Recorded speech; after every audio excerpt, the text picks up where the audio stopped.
I'm pleased to be joined by Representative Liz Cheney. Representative, how are you doing today? Great. It's good to be back with you. Thanks so much for having me. Yeah, it's great to see you, even with this weather. I know. Yeah. That's right. Yeah, you made it out. So I think the biggest conflict right now going on across the world is the Russia-Ukraine crisis. I think a lot of people last time they saw was the invasion of Crimea back in 2014. What has changed, I guess, in that time to where we are now? Well, it is really a concerning set of developments, and I think partly what you're seeing is Putin knows that he sort of tested us, and I think he probably has determined that President Biden is not going to respond with strength. I'm sure that he was watching the withdrawal from Afghanistan and has really taken advantage of this moment. And it is a really serious moment. We've got a situation where, President Biden, for example, said in his press conference that he differentiated between a minor incursion and what might be a more major invasion. There should be no differentiation. We made a commitment to Ukraine back in the mid-90s when they gave up their nuclear weapons. And we told them, if you give up your nuclear weapons, America will be there to defend you. There are very critical issues of freedom, of border sovereignty, of ensuring that the borders of Europe are not set by force. And it's really important that the West stand up against what we're seeing from the Russians. There's also an element here where we very clearly see, energy is a crucial issue. And again, we've watched the Biden administration, move forward to allow the Nord Stream 2 gas pipeline in Europe, which, Putin is using natural gas as a weapon of blackmail.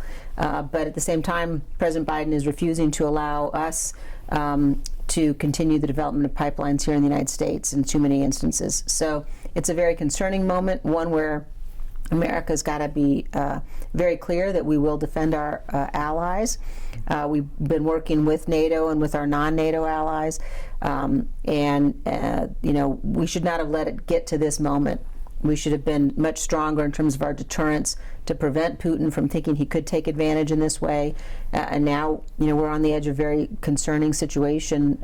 We could have a lot of lives lost and fundamental changes to the structure of Europe if Putin continues down the path he's on. Now, in some of those, conservative and far-right outlets, there's been sort of these growing voices about, why is it our obligation to defend Ukraine? We've seen similar, remarks made, by the left over the years. But what's changed, I guess, in that regards, or why should we still be committed to Ukraine? Yeah, I sometimes hear people say, we should be focused on our own border and not the Ukrainian-Russian border. We absolutely need to be focused on our own border. There's no question. And the Biden administration, with respect to our own border, is absolutely failing to carry out the policies that they should to secure the border. But the reality is, in the world we live in today, the choice is, are you going to live in a world where America and the nations that support freedom and support the liberal ideals on which our nation was founded, in which those nations set the rules of the road, or are you going to live in a world where Russia and China set the rules of the road? China would like nothing more than to be able to create a global surveillance state. That's what they're trying to do. They've allied themselves very closely with Russia.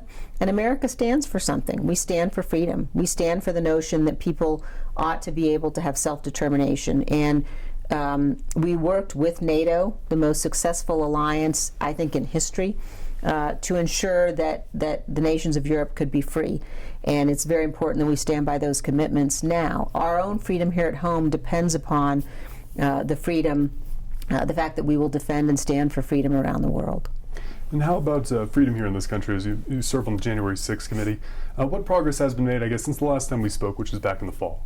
Yeah, we're making really tremendous progress. We've had hundreds of people come in, either in depositions or in interviews. Some have come in response to a subpoena. Others have volunteered to come in.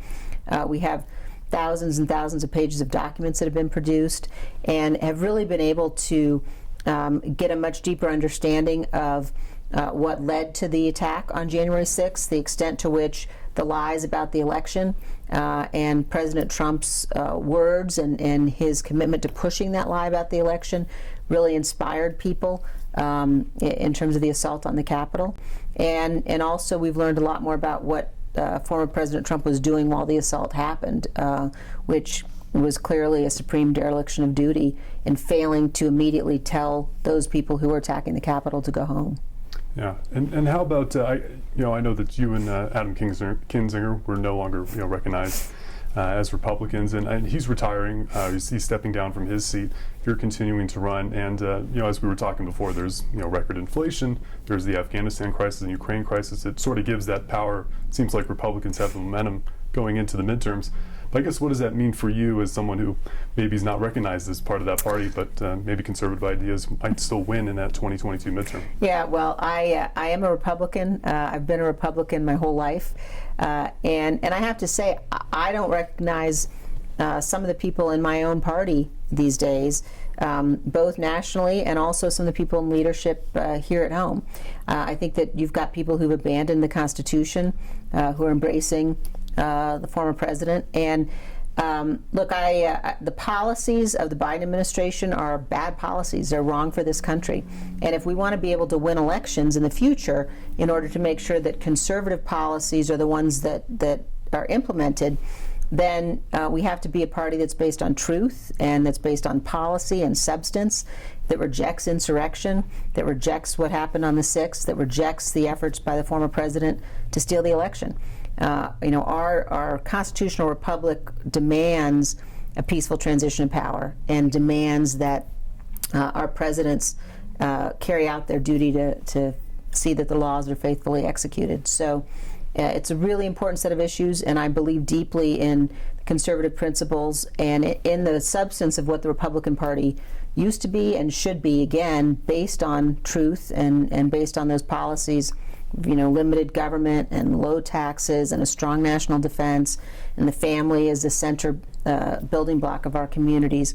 All of those things require that we win elections so we can put them in place, and we need to reject the war on the rule of law that the former president represents.